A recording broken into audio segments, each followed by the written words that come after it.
So last week, pinagawa na po ako ng tula, kaso wala po talagang outline kung anong sasabihin ko. Even though I already had experience po sa pag-write ng mga tula, to write such long tula po talaga, it was a struggle for me. So it took me days po talaga to conceptualize on what I should focus on, kung paano, kasi po technical theme, so hindi ko po alam kung paano ko po siya i-featurize or if general ko siya or sa akin po talaga yung point. So, yung una ko po, actually ilan pong beses ni-revise po yung tula ko.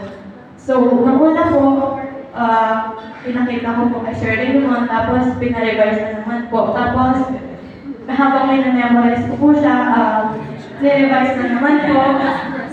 So, in total, 2 days ko lang po siya memorize yung talagang final piece. And grateful lang po kay Sir Raymond kasi siya po yung nagbigay sa akin ng idea na give it a touch of technology, he said po. So, ayun po, nagbawa ng idea na AI kasi alaga na po yung AI na problem na kung saan agad parang madali po nalilingay yung mga consumers kasi nga po with the technological advancements these days, talagang madali na lang po makapagloko. So, I decided na yun po yung magiging focus ko to after our consumer rights, especially in this modern day. So,